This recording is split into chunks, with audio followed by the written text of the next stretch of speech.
Bonjour Église. Bonjour Église. Et dites à la personne à votre droite, bonjour et soyez vainqueurs aujourd'hui. Et dites à la personne à votre gauche, bonjour et soyez vainqueurs aujourd'hui. Et saluez les téléspectateurs du monde entier, bonjour et soyez vainqueurs aujourd'hui. Oui, et dites à votre voisin, vous êtes le bienvenu dans la présence de Dieu. Et en la présence de Dieu, il y a d'abondantes joies. Et la joie du Seigneur est notre force.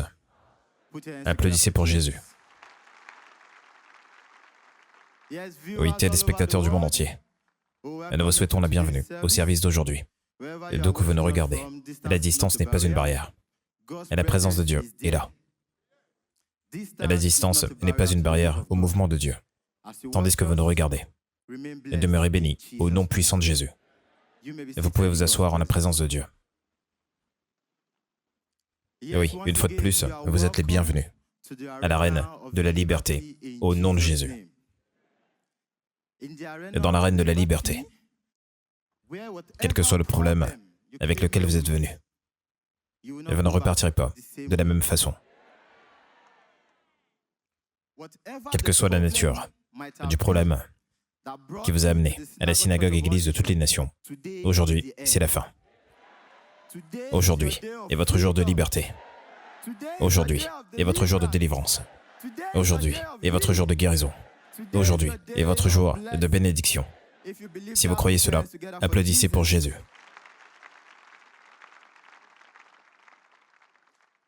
Oui, le psalmiste dit, dans Psaume 122, verset 1, « Je suis dans la joie, quand on me dit, allons à la maison de l'Éternel. » Êtes-vous dans la joie d'être dans la maison de l'Éternel?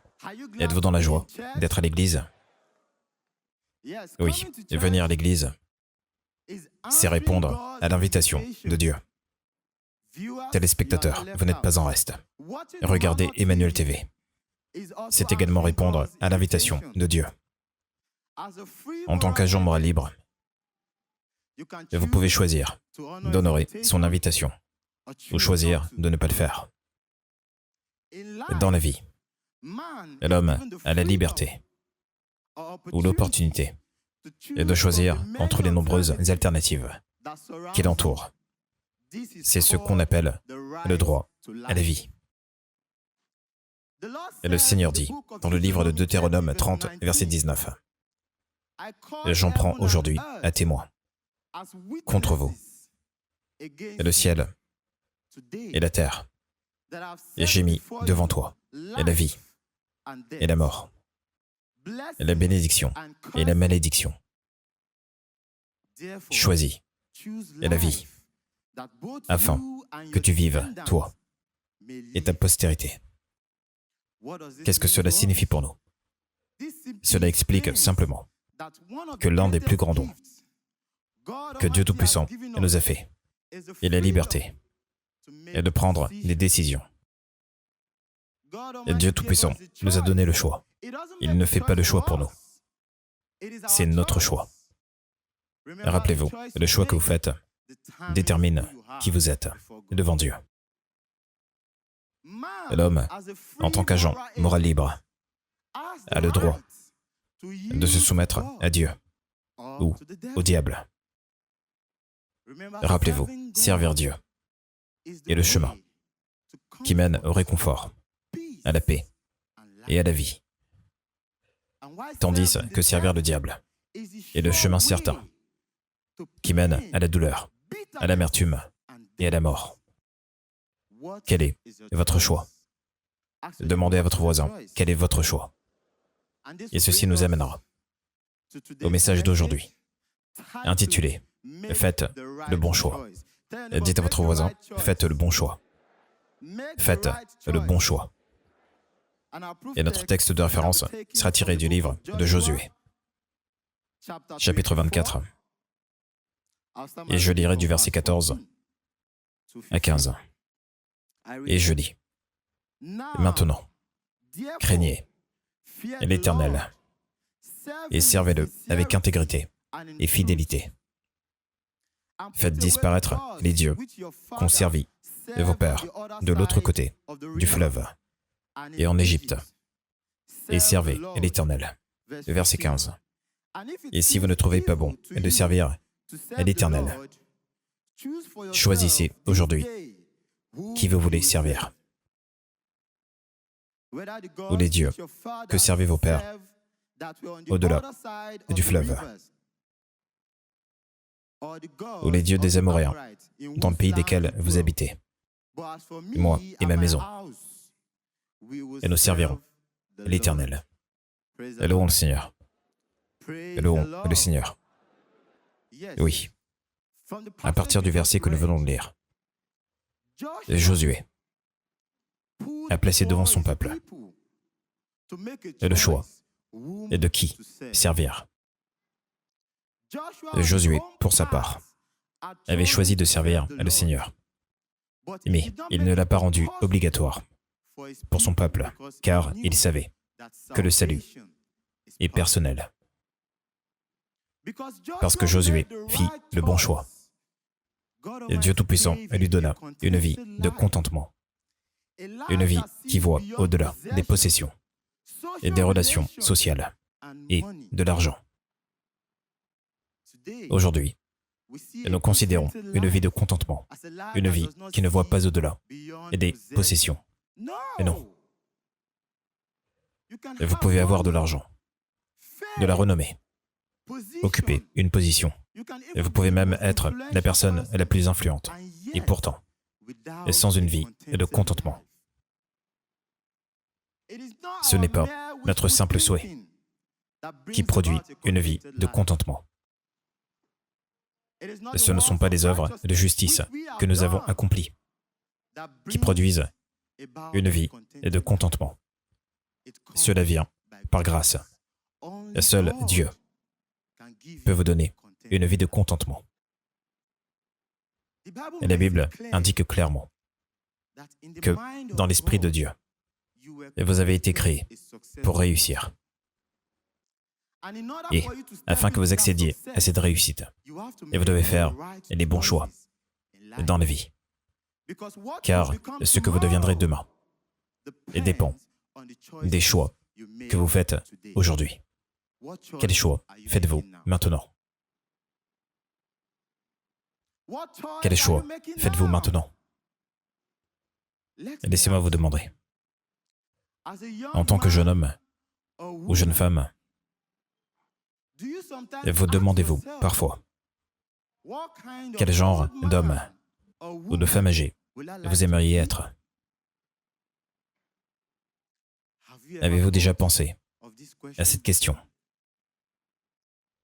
Cette question est importante, car vous avez l'occasion de voir ceux qui ont réussi et ceux qui ont échoué.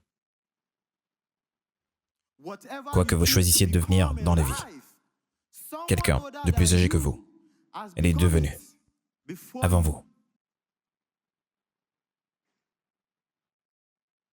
Aimez-vous l'argent? Et vous êtes un jeune homme ou une jeune femme. Il y a beaucoup d'hommes et de femmes âgées qui ont aimé l'argent. Qu'est-il advenu d'eux? Tout est question de choix. Et l'homme de Dieu dit que le choix le plus sage est celui que nous faisons, est de Jésus-Christ. Dites à votre voisin, le choix le plus sage est celui que nous faisons, est de Jésus-Christ. Oui. Et si vous vous demandez quel genre de personne vous aimeriez être, et la réponse dépend du genre de personne que vous êtes maintenant. Quel genre de personne êtes-vous? Menez-vous une vie juste? Posez-vous la question. Est-ce que je mène une vie juste? Ce que vous devenez dans la vie, aujourd'hui, dépend de la manière dont vous avez vécu votre vie, hier. Ce que vous devenez dans la vie, aujourd'hui, est le résultat de la manière dont vous avez vécu votre vie, hier. Dans Galates 6, versets 7 à 8. La Bible nous amène à comprendre que lorsque vous plantez une mauvaise graine, vous avez fait un mauvais choix. Lorsque vous plantez une mauvaise graine, vous avez fait un mauvais choix. Vous ne pouvez pas planter une graine de pomme et vous attendre à récolter un ananas. Non, c'est impossible. Ce que vous semez, c'est ce que vous récolterez. Quel choix avez-vous fait? Et les choix que nous faisons déterminent qui nous sommes devant Dieu Tout-Puissant. Et lorsque nous reconnaissons qui nous sommes devant Dieu, nous verrons toujours la nécessité de considérer la volonté de Dieu dans toute décision que nous prenons. Rappelez-vous qu'il y a un Dieu, à la cause de toutes choses, à la fontaine de toute perfection, sans partie ni dimension, remplissant le ciel et la terre, pénétrant, gouvernant et soutenant toutes choses. Et voilà notre Dieu. Et dites à votre voisin, et voilà notre Dieu. Et voilà notre Dieu. Et lorsque vous prenez le temps de lire le livre de Daniel 3, du début à la fin, vous comprendrez que la vie est le produit de décisions et que les décisions créent des événements. La vie ne nous arrive pas au hasard. Tout est question de choix et de la façon dont nous réagissons à chaque situation. Tout est question de choix et de la façon dont nous réagissons à chaque situation. Un chrétien est dans une situation qui ne lui offre aucune alternative en dehors de la foi en Dieu. Si vous choisissez de servir le Seigneur en vérité et avec foi, vous mangerez les bonnes choses que la terre produit. Mais si vous choisissez le contraire, vous êtes condamné, car Jésus est le seul chemin. Dites à votre voisin, Jésus est le seul chemin. Jésus est le seul chemin. Lorsque nous avons épuisé nos ressources physiques et mentales, nous devons simplement nous en remettre à quelqu'un de plus fort, de plus intelligent et de plus sage que nous. Notre Seigneur et Sauveur, Jésus-Christ, qui ressuscite les morts, fut le choix de l'apôtre Paul. Notre Seigneur et Sauveur, Jésus-Christ, qui ressuscite les morts, fut le choix du prophète Tibi Joshua. Quel est le vôtre? Dites à votre voisin, faites le bon choix. Faites le bon choix. Faites le bon choix. Un chrétien doit choisir de faire ce qui est juste en tout temps, même si c'est contraire à ce qu'il veut naturellement faire. Le fait que vous ayez choisi de servir le Seigneur dans la vérité et avec foi ne signifie pas que vous ne serez pas confronté à des tentations et à des épreuves. Et non, des tentations et des épreuves viendront. Elles viendront. Rappelez-vous, Joseph. Il était un agent moral libre. Il avait le droit de sacrifier son avenir au profit du présent, en cédant à la demande de la femme de Potiphar. Mais il a fait le bon choix. Il a dit non, car il savait que la vie était trop courte pour perdre du temps sur des choses qui n'ont aucune signification durable. Joseph savait que la tentation est la représentation du mal. C'était une occasion pour lui et de choisir un plaisir temporaire plutôt qu'un gain permanent. Et si Joseph avait choisi le plaisir temporaire plutôt que le gain permanent, et le rêve de son avenir de devenir Premier ministre d'Égypte aurait été avorté. C'est pour cela que le prophète Joshua nous exhorte qu'il est préférable de vivre pauvrement du fruit de la bonté de Dieu que de vivre abondamment du produit de notre propre péché. Dites à votre voisin, il est préférable de vivre pauvrement et du fruit de la bonté de Dieu que de vivre abondamment du produit de notre propre péché. Enfin, peuple de Dieu, et nous avons tous pris un jour des décisions que nous avons regrettées, et nous pouvons tous être pardonnés et recommencer. Et les mauvais choix que nous faisons pourraient nous avoir coûté nos relations, notre santé et notre carrière. Et cependant, cela ne change rien au fait que Dieu Tout-Puissant nous aime. Et dites à votre voisin, Dieu vous aime. Et dites à votre voisin, Dieu vous aime. Et Dieu m'aime. Et Dieu nous aime. Et Dieu Tout-Puissant nous aime. Il nous a donné une autre chance. Et non seulement de choisir, mais de faire le bon choix. Et si vous décidez de faire le bon choix, en faisant de la parole de Dieu le standard de votre vie, et vous découvrirez votre réelle valeur.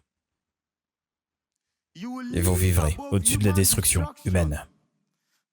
Et ce qui vous paraît impossible, vous sera possible.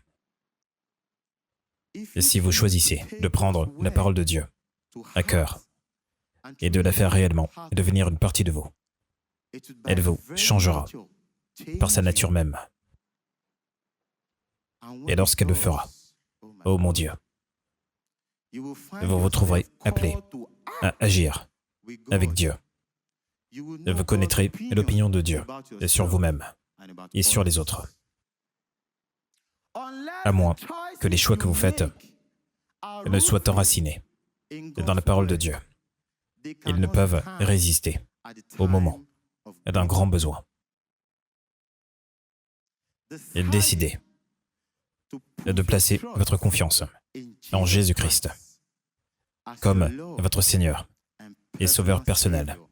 Et c'est la décision la plus importante que vous puissiez prendre dans la vie. Et c'est le bon choix que chacun peut faire dans la vie. Faites de la parole de Dieu le standard de votre vie. Et incluez toujours Dieu dans votre prise de décision, dans tout ce que vous faites dans la vie. Et vous verrez que la vie est sans Dieu. Il n'est rien d'autre que du désespoir. Impliquez toujours Dieu dans vos décisions.